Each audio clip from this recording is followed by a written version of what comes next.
जय हिंद साथियों, स्वागत है आपका हमारे इस चैनल पर। साथियों, आज की वीडियो में आप सीखने वाले हो दो चर वाले रैखिक समीकरण युग्म। आखिर साथियों, दो चर वाला रैखिक समीकरण युग्म क्या होता है? आप अगर अपनी मैथ की बुक देखोगे तो थर्ड चैप्टर यही है क्लास 10th की बुक का मैथ की। अब देखिए दोस्तों, यहाँ पर हमारे चैप्टर का नाम है दो चर वाले रैखिक समीकरण युग्म। चैप्टर का नाम यही है कि दो चर वाले रैखिक समीकरण युग्म। तो पहले आप ये देखिए कि दोस्तों, दो चर वाला रैखिक समीकरण क्या होता है। क्या दो चर वाला रैखिक समीकरण क्या होता है? युग्म पे बाद में जाना है, पहले आप देखिए दोस्तों, दो चर वाला। यहां पर आपको दो शब्द दिख रहे हैं, एक दो चर, एक रैखिक समीकरण। दोस्तों, दो चर का मतलब क्या है? यहाँ पर कोई दो चर होंगे। चर क्या होती है दोस्तों? ए से लेकर जेड तक ये जितनी भी संख्या होती हैं, ये क्या होती हैं? चर होती हैं, जिसका एक पूर्ण मान नहीं होता है। अब रैखिक समीकरण, मैंने आपको बताया था दोस्तों पिछली वीडियो में कि रैखिक समीकरण क्या होता है, जिसकी चर की अधिकतम घात कितनी होगी? एक। कितनी होगी? एक। अब चूंकि यहाँ पर कितने चर हैं दोस्तों? दो चर हैं। अब दो चर वाले रैखिक समीकरण क्या होगा दोस्तों? इसमें दोनों चरों की जो अधिकतम घात होगी वो कितनी होगी? एक होगी। एग्जाम्पल देखिए, अगर मैं लिख दूं 8x प्लस 7y प्लस 3 बराबर 0। अब दोस्तों, जैसे ही आप इसे देखोगे 8x प्लस 7y प्लस 3 बराबर 0, तो आप देखिए एक चर यहाँ पर x है और दूसरा चर यहाँ पर y है, और दोस्तों क्या है? बराबर 0। अब देखिए यहाँ पर क्या कह रहा था? दो चर होने चाहिए, एक चर x हो गया और दूसरा चर y हो गया। और रैखिक समीकरण का मतलब क्या होता है? चर की अधिकतम घात कितनी हो? एक। अब दोस्तों यहाँ पर y की भी अधिकतम घात एक है और x की भी अधिकतम घात एक है। इसीलिए साथियों इसे हम क्या बोलते हैं? दो चर वाला रैखिक समीकरण। इसीलिए इसे हम क्या बोलते हैं? दो चर वाला रैखिक समीकरण। मेन बात ये होती है कि साथियों, इसमें एक शब्द का उपयोग और किया गया आपके चैप्टर में, युग्म। क्या किया है? युग्म। यानी साथियों, अब आप देखोगे कि दो चर वाला रैखिक समीकरण तो होगा, उसके साथ युग्म होगा। युग्म का मतलब क्या होता है? देखिए, जोड़ा, यानी कोई दो समीकरण होंगे यहाँ पर। क्या? दो। यहाँ पर दोस्तों दो समीकरण को एक साथ लिया जाता है। अब जैसे देखिए, एक समीकरण को मैं और ले लू, 9x plus 6y, 9x plus 6y plus 4 बराबर 0। तो दोस्तों, अब मैं इन दोनों समीकरण को एक साथ लेता हूं तो इनको बोलते हैं दो चर वाले रैखिक समीकरण युग्म। क्या बोलते हैं दोस्तों? दो चर वाले रैखिक समीकरण युग्म। उम्मीद है दोस्तों आप इस बात को समझ पा रहे हो। तो ये क्या हो गया दोस्तों? दो चर वाला रैखिक समीकरण एक युग्म हो गया, जिसे आपने अच्छे से समझ लिया, जिसमें दो चर होंगे और अधिकतम घात कितनी होगी? एक। अगर हम दो समीकरण ले लेंगे तो वो क्या बन जाता है? युग्म बन जाता है। समझ गए? ओके। अब देखिए, अब दोस्तों मेन बात आती है, उस पर चलते हैं दोस्तों। क्या? पहले तो हम बताएंगे आपको कि दोस्तों इनका व्यापक रूप होता है। जैसे मान लीजिए दोस्तों, दो समीकरण ले लीजिए। कितने समीकरण ले लीजिए? दो समीकरण। पहला समीकरण क्या है दोस्तों? मान लेता हूं मैं आपको, एक पहला समीकरण है आपका 6x प्लस 4y माइनस 9 बराबर 0। तो दोस्तों इसका एक व्यापक रूप होता है। आप a1x लिख सकते हो या सिर्फ ax भी लिख सकते हो। ax plus by plus c बराबर 0, ये एक इसका व्यापक रूप है। यानी आप ये समझ सकते हो साथियों, दो चर वाले रैखिक समीकरण युग्म का क्या है? ये एक व्यापक रूप है। क्या है? व्यापक रूप। अब देखिए, दूसरा एक समीकरण और ले लीजिए, 7x प्लस 6y माइनस 9 बराबर 0। तो इसको क्या लिखोगे दोस्तों? अब a2x, क्योंकि दोस्तों अब दूसरा a का मान दूसरा आ गया, b2y प्लस c2, यानी a2x plus b2y plus c2 बराबर 0। अब मैं कहूं दोस्तों आपसे a का मान बताइए, तो a1 का मान क्या हो जाएगा? 6। यहां पर 1 नहीं लिख दो तो आप कंफ्यूज नहीं होगे। a1 b1y plus c1। अब देखिए, a1 का मान क्या हो जाएगा? 6, b1 का मान क्या हो जाएगा? 4, और c1 का मान क्या हो जाएगा? माइनस के 9। इसी प्रकार दोस्तों a2 का मान क्या हो जाएगा? 7, b2 का मान हो जाएगा 6 और c2 का मान हो जाएगा माइनस के 9। यानी ये क्या होते हैं? व्यापक रूप होते हैं। आखिर हम साथियों व्यापक रूप को क्यों पढ़ रहे हैं? क्योंकि दोस्तों हम इनसे ये डायरेक्ट ट्राई कर सकते हैं कि दोस्तों इस समीकरण का संगत होगा, सममापी हो गया, या समांतर रेखा होगी, या प्रतिच्छेदित करेंगे, ये सब। अब आपको ये शब्द समझ में नहीं आए होंगे, पर आएंगे। देखिए कैसे आएंगे, अभी रुकिए, इनको सबको समाप्त करते हैं। दोस्तों मान लीजिए आपका क्या होता है? पहला रूल होता है, देखिए अब आप 3 रूल लिख लीजिए। क्या? 3 रूल जो आपको आने ही चाहिए। ये 3 रूल दोस्तों आपको आने ही चाहिए, जिसमें से फर्स्ट रूल क्या है देखिए। एक होता है दोस्तों A1 बटा A2 बराबर नहीं है B1 बटे B2 के। क्या साथियों, A1 बटा A2 बराबर नहीं है B1 बटे B2 के। ये सब बातें आपको समझ में आएगी जब आप अपनी प्रश्नावली 3.1 को करोगे, और मैं अभी कराऊंगा, चिंता की बात नहीं है। अब देखिए A1 बटा A2 बराबर नहीं है B1 बटा B2 की। तो देख दोस्तों, जो आपका ग्राफ बनता है वो हमेशा कैसा बनता है, प्रतिच्छेदित।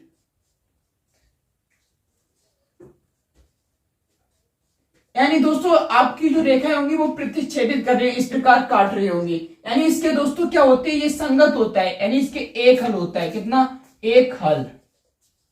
इस समीकरण युग्म का केवल और केवल एक हल होगा। कितना होगा, एक हल होगा। मैंने क्या बताया दोस्तों, आपके पास दो रैखिक समीकरण युग्म है। क्या, दो रैखिक समीकरण युग्म, जिनमें से दोस्तों A1 बटा A2 बराबर नहीं है B1 बटे B2 के। तो रेखाएं प्रतिच्छेदित करती हैं, यानी इनके एक हल होते हैं। अभी समझोगे, चिंता की बात नहीं है। और अभी रूल देख लो आप तीनों।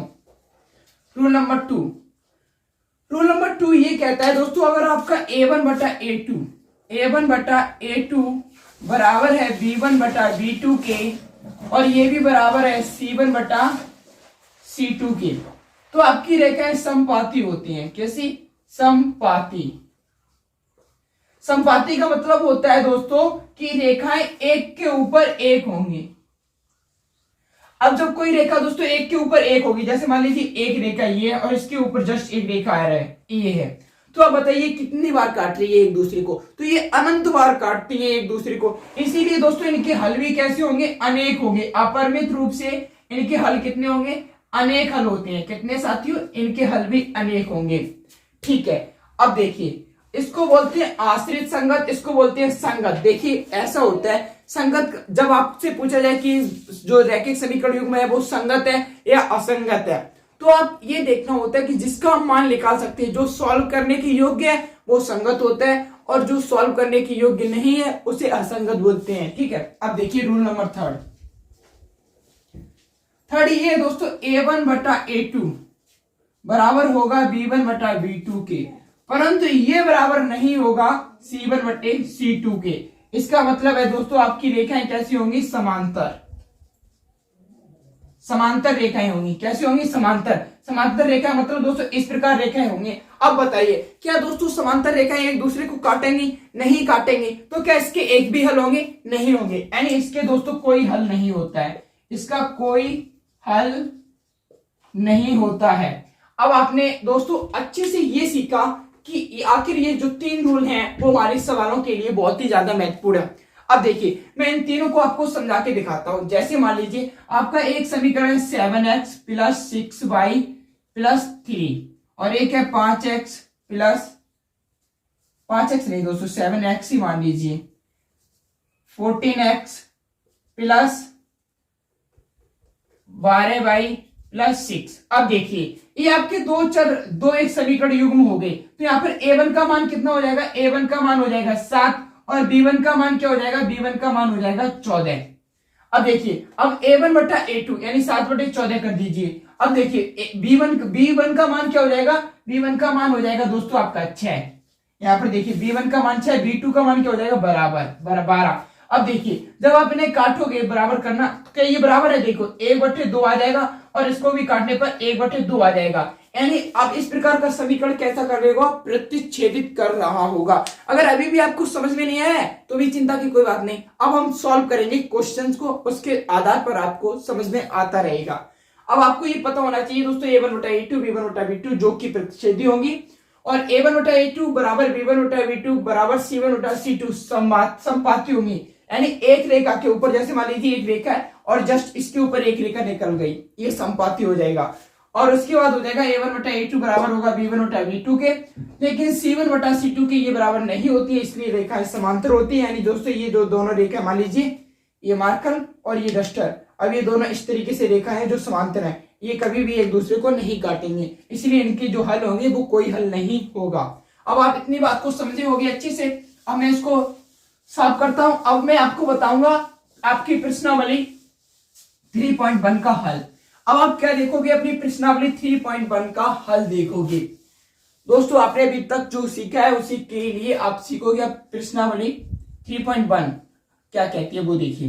दोस्तों आप अपनी प्रश्नावली 3.1, अगर आप 2024-23 की बुक है आपके पास तो ये आपकी प्रश्नावली 3.1 होगी। अगर आपके पास ओल्ड बुक यानी पुरानी किताब है तो आपकी प्रश्नावली 3.2 होगी। ओके, तो दोस्तों अब मैं पहला क्वेश्चन ये दिया है, इसमें हेडिंग्स पड़ी हुई हैं। निम्न समस्याओं में रैखिक समीकरण के युग्म को ग्राफीय विधि से हल कीजिए। मतलब दोस्तों यहाँ पर कुछ समस्याएं दी गई हुई हैं जिन्हें आपको क्या करना है, ग्राफीय विधि से हल करना है। पहला क्वेश्चन ये है, कक्षा 10 के विद्यार्थियों ने एक गणित की पहली प्रतियोगिता में भाग लिया। दोस्तों कक्षा 10 के विद्यार्थी हैं कुछ जो भी हमने नहीं पढ़े हुए हैं। दोस्तों क्या कह रहा है, पहले मैं पूरा क्वेश्चन बोलता हूं, आपको यहाँ पर दिखेगा, चिंता की बात नहीं। कक्षा 10 के 10 विद्यार्थियों ने एक गणित की पहली प्रतियोगिता में भाग लिया। यदि लड़कियों की संख्या लड़कों की संख्या से 4 अधिक हो तो प्रत्येक तो क्या है, तो इस प्रतियोगिता में भाग लिए लड़कों तथा लड़कियों की संख्या को ग्राफ के द्वारा लिखिए। देखिए क्या सिस्टम है दोस्तों, एक कक्षा 10 है, क्या है दोस्तों, क्लास 10th। मान लीजिए दोस्तों आप भी क्लास 10th के ही हो और इसमें विद्यार्थी भी कितने हैं दोस्तों, 10 ही हैं। कितने हैं, 10। यानी दोस्तों अब क्या कह रहा है, जिसमें से लड़के भी हैं लड़कियां भी हैं। और क्वेश्चन क्या कह रहा है कि उस क्लास में विद्यार्थी कितने हैं, 10, जो कि 10वीं कक्षा में पढ़ते हैं। और ये कह रहा है जो लड़के हैं वो लड़कियों, जो लड़कियां हैं वो लड़कों की संख्या से 4 अधिक हैं। यही तो दिया है, लड़कियों की संख्या है वो लड़कों से 4 अधिक है। तो इस क्वेश्चन को कैसे करेंगे देखिए। अब आपने क्वेश्चन को समझ लिया क्या दोस्तों, एक कक्षा में 10 विद्यार्थी हैं। तो हम पहले क्या करेंगे दोस्तों, हल। इसको भी साफ कर देते हैं क्योंकि क्वेश्चन हो सकता है अच्छे से बड़े में आए। यहां पर लिखिए हल। अब देखिए, माना लड़कों की संख्या x, लड़कों की संख्या कितनी होगी साथियों, x। अब देखिए लड़कों की संख्या x होगी और तथा यहां पे लिख लीजिए तथा लड़कियों की संख्या क्या हो जाएगी दोस्तों, लड़कियों की संख्या बाई। क्योंकि दोस्तों हमें पता नहीं था कि लड़कों की संख्या कितनी है और लड़कियों की संख्या कितनी है। अब देखिए कुल विद्यार्थी बराबर कुल विद्यार्थी कितने हो जाएंगे, या कुल विद्यार्थी लिख लीजिए, कुल विद्यार्थी। तो आपको क्वेश्चन में दिया है कितने हैं, 10। यानी दोस्तों x प्लस वाई बराबर कितना है, 10। क्योंकि लड़का और लड़की को अगर हम जोड़ देंगे तो हमें 10 विद्यार्थी प्राप्त हो जाएंगे, क्वेश्चन में दिया है। ठीक है, अब देखिए ये आपका समीकरण 1 हो गया। क्या हो गया, समीकरण 1। दूसरी बात क्या कह रही है दोस्तों, अब आप क्या करो, देखो अब आपको क्या करना है, जब भी अधिक ज्यादा गुणा कुछ भी आ जाए पहले क्या करो, x बराबर बाई के कर दिया करो। अब हम क्वेश्चन को सॉल्व करते हैं। क्या, लड़कियों की संख्या कितनी है, बाई, और लड़कों की संख्या कितनी है, x। तो लड़कियों की संख्या लड़कों से 4 अधिक है, यानी लड़कियां 4 ज्यादा है लड़कों से। ठीक है, अब हमने यहाँ पर बराबर का चिन्ह लगाया है। या तो दोस्तों हम इसमें से 4 माइनस कर दें तब लड़कों की संख्या बराबर होगी, या तो हम लड़कों की संख्या में 4 जोड़ दें। आप इसमें से -4 कर दीजिए, या आप लड़कों की संख्या में 4 जोड़ दीजिए। तो हम क्या करते हैं, यहाँ पर दोस्तों लड़कों की संख्या में 4 का जोड़ कर देते हैं। अब लड़कियों की संख्या जो 4 अधिक है वो लड़कों के बराबर हो गई। अब यहां से दोस्तों आप देखिए x प्लस 4 बराबर बाई आ गया। तो आप क्या लिख सकते हो, इस कंडीशन को बताइए, x प्लस 4 बराबर बाई। ये आपका समीकरण क्या हो गया, 2। अब आपके 2 समीकरण आपको प्राप्त हो गए, एक x प्लस 4 बराबर बाई। अब आप इस चीज को क्या लिख सकते हो, ये लिख सकते हो, अगर बाई को इधर चाहो इधर कर सकते हो, नहीं तो इतना ही बना रहने दीजिए, कोई दिक्कत नहीं है। अब दोस्तों क्या है, इस चीज को हमें ग्राफ विधि से सॉल्व करना होगा। किससे, ग्राफीय विधि से। तो दोस्तों ग्राफीय विधि से कैसे सॉल्व करते हैं मैं आपको बता देता हूं। यहाँ पर हो सकता है ग्राफ एग्जैक्ट ना बने, लेकिन कोई चिंता की बात नहीं है। देखिए अब देखिए, पहले आप क्या लिखो, समीकरण 1 से, समीकरण 1 में अब आपको क्या, समीकरण 1 क्या है दोस्तों, आपका x प्लस वाई बराबर 10। तो दोस्तों आपको एक तालिका बनानी होगी, या सारणी कह सकते हो आप, इस तरीके से, जिसमें से दोस्तों आप क्या लिखोगी, x और y लिखोगी, x और y। अब आपको क्या करना होगा दोस्तों, एक, अब आप अपनी तरफ से मानोगे, कुछ भी मान सकते हो। आपको एक बराबर अपनी तरफ से x का मान कोई मानना होगा, अचर संख्या माननी होगी, या अपनी तरफ से y का भी एक बार आपको मानना होगा। अब आप क्या लिखोगे दोस्तों, यहां पर आ जाइए, जब x बराबर 4 लेने पर, मान लीजिए x बराबर 4 लेने पर, साथियों जब आप x बराबर 4 लोगे तो ये क्या हो जाएगा, 4 प्लस y बराबर 10। ये हो जाएगा, यहाँ पर 4 आ जाएगा, यहाँ पर y प्लस 10, तो y बराबर क्या आ जाएगा 6, क्योंकि यहाँ पर ये प्लस का इधर जाके माइनस का हो जाएगा। जब दोस्तों आपने x बराबर 4 लिया तो आपको y बराबर कितना मिला, 6 मिला। ठीक है, अब आप y बराबर कितना ले, अब y बराबर, अब मान लीजिए दोस्तों आपने y बराबर 5 ले लिया, क्या y बराबर 5, y बराबर 5 से, तो ये दोस्तों क्या हो जाएगा, x प्लस 5 बराबर 10। तो दोस्तों आपका x का मान भी कितना आ जाएगा, 5। दोस्तों मैंने यहाँ पे 4 लिया फिर 5 लिया, आप कुछ भी ले सकते हो, वो आपके ऊपर है। तो दोस्तों y बराबर जब हम 5 लेते हैं तो हमारा x बराबर भी 5 मिलता है। अब दोस्तों आपने ये कर लिया, अब आप क्या करोगे समीकरण 2 से, अब क्या करोगे समीकरण 2 में, समीकरण 2 क्या है आपका, x प्लस वाई बराबर, सॉरी क्या है दोस्तों, x प्लस, समीकरण 2 देखिए ये रहा, ये है आपका समीकरण 2, x प्लस 4, x प्लस 4 बराबर y, ये आपका है समीकरण कितना। अब दोस्तों देखिए x प्लस 4 बराबर y, अब आप यहां पर भी एक सारणी बना लीजिए या तालिका जो आप कहें।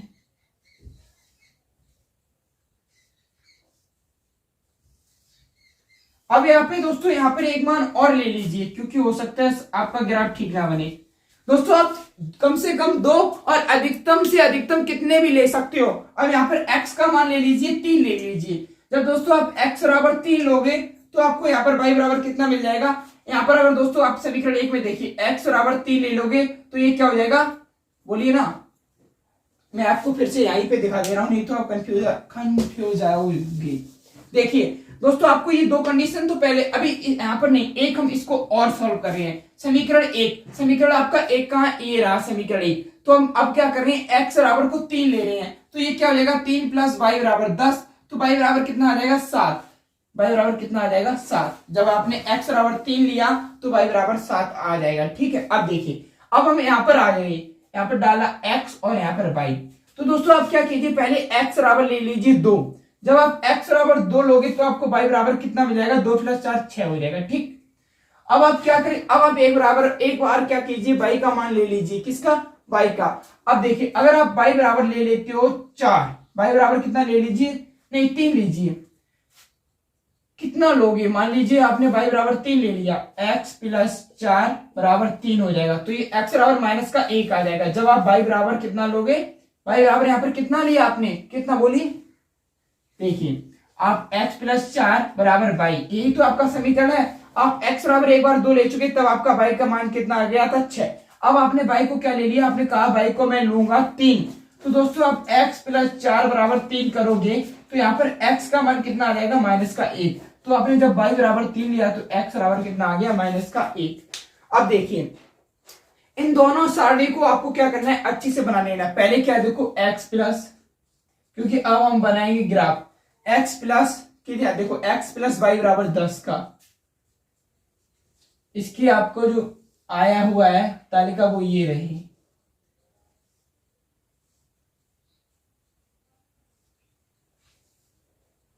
x वाई पहले क्या था, 4 6 4 6 5 5 5 और 5 3 और 7। दूसरा क्या है दोस्तों आपका समीकरण x प्लस 4 बराबर बाई, x प्लस 4 बराबर बाई, इसकी जो तालिका आई हुई है वो क्या आई है, x और y। देखिए 2 6 माइनस 1, 2 6 माइनस का 1 और 3।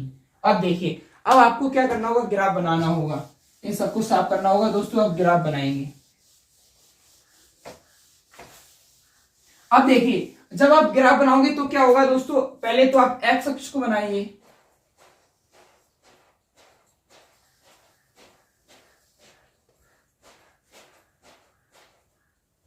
ये हो गया आपका x अक्ष, x और ये y अक्ष और ये y अक्ष। यहां पर मान लीजिए 1, ये हो गया 1 2 3 4 5। दोस्तों अगर थोड़ा भी इधर उधर हो गया ना बनाने में तो गड़बड़ ग्राफ बनेगा। अब देखिए यहाँ पर 1 2 3 4 5 6 7 8, एक दो, एक दो, ये क्या हो जाएगा यहाँ पर माइनस का एक, माइनस का दो, और यहाँ पर माइनस का एक, माइनस का दो। ठीक है, अब देखिए पहले आपने क्या किया दोस्तों, x बराबर 4 लिया तो आपको y बराबर 6 मिल रहा है। यहाँ पर डाल दीजिए 1 2 3 4 5 6 7 8। जब आपने क्या किया दोस्तों, यहाँ पर लीजिए 8 को, आपने पहले क्या किया, x बराबर 4 लिया और y बराबर 6 मिल रहा है। x बराबर 4 और y बराबर 6, तो दोस्तों आपको क्या करना होगा, यहाँ पर जाइए, देखिए बिल्कुल सीधा जाना होगा। ये मान लीजिए दोस्तों यहां पर आ जाएगा, यहां पर व्हाइट बोर्ड पे दोस्तों ग्राफ बनाना थोड़ा मुश्किल हो जाता है, यानी आपका जो, अभी इसको साफ कर दीजिए, लगभग बिंदु आपका यहां पर रहा होगा, x बराबर 4 और y बराबर 6। तो दोस्तों ये आपका बिंदु क्या हो गया, 4,6, क्योंकि x के निर्देशांक को पहले लिखते हैं। ठीक है, ये कौन सा हो गया, x 4,6। फिर क्या किया आपने, x बराबर 5 लेते हो, y बराबर 5 मिलता है, यानी दोस्तों ये रहा दूसरा बिंदु, आपको क्या मिलेगा यहां पर, यहां पर ये देखिए, ये आपका यहां पर मिल जाएगा दूसरा बिंदु 5,5। तीसरा बिंदु क्या है दोस्तों, जब x बराबर 3 लेते हो y बराबर 7 मिलता है, x बराबर 3 लेते हो तो y बराबर कितना मिलता है, 7। थोड़ा सा भी गड़बड़ हुआ तो दोस्तों चित्र भी, आरेख भी हमारा गड़बड़ी होगा।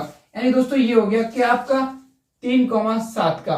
तो अब इसमें से आप इन तीनों रेखाओं को मिला दोगे तो ये आपकी एक रेखा होगी। अब यहाँ इस रेखा पे आप ये भी लिख सकते हो क्या, x प्लस वाई बराबर जो 10 था। अब देखिए दूसरा, जब आपने x बराबर 2 लिया तो आपको y बराबर 6 मिल रहा है। अब इन सबको साफ किए देने, कोई अच्छी या बड़ी बात, कठिनाई वाली बात नहीं रहेगी। x बराबर 2, y बराबर 6, x बराबर 2 ये रहा और y बराबर 6 ये रहा, यानी दोस्तों यहां पर मिलेगा, यहां पर हमारी रेखाएं मिलेंगी। तो ये किसका हो गया, 2,6 का। अब x बराबर -1, x बराबर -1, तब आपका दोस्तों y बराबर कितना है, 3, x बराबर -1, y बराबर 3, यानी ये आपका यहां पर रहा होगा। ठीक है, अब देखिए, अब दोस्तों जब आपके आएंगे तो ये रेखा इस तरीके से काटती चली जाएंगी। ये देखिए ठीक से नहीं कट रही है। अब देखिए यहां पर आपकी रेखाएं काट रही है, कहां पर, यहां पर। तो दोस्तों ये किसके निर्देशांक है, देखिए सामने 3 और 7 के। तो आपके इसके जो हल हो जाएगा, क्या हो जाएगा दोस्तों, 7,3,7, क्योंकि x के निर्देशांक को पहले लिख सकते हैं। अब x बराबर हमने लड़के माने थे, तो लड़कों की संख्या कितनी होगी, 3, और लड़कियों की संख्या होगी 7 दोस्तों। और साथियों आपको ग्राफ की प्रैक्टिस स्वयं करनी होगी, तब तक आपको ये क्वेश्चन समझ में नहीं आएंगे। आई होप आपने फिर भी समझ लिया होगा अच्छे से। अब हम बात करते हैं, अब दोस्तों इसमें एक क्वेश्चन और है 5 पेंसिल तथा 7 कलमों वाला, ये आपको स्वयं करना होगा। दूसरा क्वेश्चन हम करते हैं, दूसरा। आई होप दोस्तों ये क्वेश्चन आपको समझ में आ गया होगा। ग्राफ वाला क्वेश्चन दोस्तों दिक्कत करता है, इसलिए ग्राफ की प्रैक्टिस कीजिए, नहीं तो आपके नंबर कम आ सकते हैं। अब देखिए दूसरा क्वेश्चन क्या है दोस्तों, अनुपात a1 बटा a2, b1 बटा b2 तथा c1 बटा c2 की तुलना करके समीकरण को द्वारा निरूपित कीजिए तथा प्रतिच्छेदी तथा समांतर अथवा समांती लिखिए।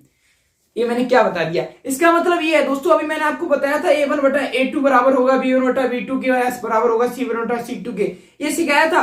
अब देखिए आपकी प्रश्नावली 3.1 का क्वेश्चन नंबर जो 2 है वो कह रहा है a1 बटा a2 तथा b1 बटा b2 तथा c1 बटा c2 की जब तुलना करोगे तो बताइए समपाती हैं या समांतर हैं या प्रतिच्छेदित करती हैं। जिसमें से पहला आपका समीकरण युग्म क्या है, देखिए पहला मैं एक ही करूंगा या दो करूंगा, उसके बाद आप स्वयं करेंगे। पहला क्या है, 5x minus 4y plus 8, 5x minus 4y plus 8, 5x minus 4y plus 8, और ये है दूसरा है 7x plus 6y, 7x 6y, और आपका है माइनस का 9, क्या है 7x माइनस 6y प्लस का 9 बराबर 0। ये है दोस्तों आपका रैखिक समीकरण युग्म। अब आप इसे कैसे सॉल्व करोगे, तो दोस्तों पहले क्या करोगे, समीकरणों को लिख सकते हो, समीकरणों को a1x plus b1y plus c1 तथा a2x plus b2y plus c2 बराबर 0 से तुलना करने पर क्या लिख दोगे आप? तुलना करने पर। हम तुलना क्यों कर रहे हैं? क्योंकि तभी हमें मान पता चलेंगे। आप यहां से लिख सकते हो हल। अब आपने तुलना कर दी तो आपका क्या आ जाएगा? देखिए पहले आप क्या करोगे, लिख लीजिए पहला समीकरण क्या है, 5x माइनस का कितना है 4y, उसके बाद प्लस का 8। अब इसको कर दीजिए a1x plus b1y plus c1। अब यहां पर दोस्तों आप बताइए a1 का मान कितना आ जाएगा? यहां से देखिए a1 का मान हो गया 5, a1 बराबर कितना हो गया 5, b1 बराबर कितना हो जाएगा? देखिए b1 बराबर कितना हो जाएगा -4, b1 हो गया आपका -4 और c1 हो जाएगा 8, c1 क्या हो गया 8। अब इसी प्रकार दोस्तों दूसरा समीकरण लिखिए 7x minus 6y plus 9 equal to 0। अब देखिए ये क्या हो जाएगा a2x plus b2y plus c2। तो a2 का मान कितना हो जाएगा 7, a2 बराबर कितना हो जाएगा 7, b2 का मान कितना हो जाएगा -6, b2 बराबर -6 और c2 का मान कितना हो जाएगा 9, c2 का मान कितना हो जाएगा 9। अब हम दोस्तों पहले क्या करेंगे a1 बटा a2 को करके देखते हैं, फिर देखते हैं क्या निकल के आता है। अब देखिए a1 बटा a2 करेंगे तो a1 का मान कितना है दोस्तों 5 और a2 का मान कितना है 7, बराबर कर दीजिए। अब b1 का मान b1 बटे b2 के, या दोस्तों आप पहले ये लिख सकते हो 5 बटे 7। अब देखिए कॉमा लगा दीजिए b1 बटे b2, -4 बटे -6, माइनस से माइनस खत्म हो जाएगा। अब आप ये बताइए क्या 5 बटे 7 बराबर है 4 बटे 6 के? नहीं है, तो बराबर नहीं होगा। अब जब मैंने आपको बताया था क्या साथियों, a1 बटा a2 बराबर नहीं होता है तो रेखाएं कैसी होती है? प्रतिच्छेदित। तो इसका आंसर क्या लिख सकते हो? अब लिखोगे चूंकि a1 बटा a2 बराबर नहीं है b1 बटा b2 के, इसीलिए रेखाएं कैसी होंगी? प्रतिच्छेदित होंगी। कैसे होंगी दोस्तों? प्रतिच्छेदित। इसी प्रकार दोस्तों जब आप अपने सारे क्वेश्चन को तुलना करोगे और आपको पता चल जाएगा समांतर होंगी तो क्या होगा? a1 बटा a2 बराबर होगा b1 बटा c2 के, लेकिन ये बराबर नहीं होगा c1 बटा c2 के। सॉरी, आपको अगर समांतर निकालना होगा तो कैसे जानोगे? a1 बटा a2 बराबर होगा b1 बटा b2 के, लेकिन ये बराबर नहीं होगा c1 बटा c2 के। तो क्या होंगी दोस्तों? आपकी रेखाएं कैसी होती हैं? समांतर होती हैं। अगर दोस्तों सममापी होंगी यानी एक के ऊपर एक होंगी तो ये तीनों मान कैसे होते हैं? आपस में बराबर होते हैं। अब दोस्तों आपका इसी प्रकार थर्ड क्वेश्चन भी यही है कि a1 बटा a2 की तुलना करके जो संगत है या असंगत। दोस्तों अब देखिए संगत का मतलब ये होता है जिसके हल होते हैं, और हल किसके किसके होते हैं दोस्तों? हल होते हैं समपाती रेखाओं के और प्रतिच्छेदी रेखाओं के। तो वो क्या हो गए दोस्तों? संगत हो गए। अगर दोस्तों संगत है तो आपको उनको बताना है ये संगत है और ये असंगत है। संगत दो प्रकार का होता है, एक संगत एक आश्रित संगत, जो आपको पता ही होगा। अब दोस्तों आज की वीडियो में इतना ही। आपने सीखा प्रश्नावली 2.2 सॉरी आपने प्रश्नावली 3.1 का हल देखा था। अगर ओल्ड बुक देखोगे तो ये 3.2 था, जो कि अब दोस्तों आप सारे क्वेश्चन कर सकते हो, बस इसी प्रकार आधारित है। अब हम आपको आपके लिए तीसरी प्रश्नावली जो रहेगी 3.2 लाएंगे। तब तक के लिए वीडियो को सब्सक्राइब और लाइक करना मत भूलिएगा। मिलते हैं नेक्स्ट वीडियो में। जय हिंद, वंदे मातरम।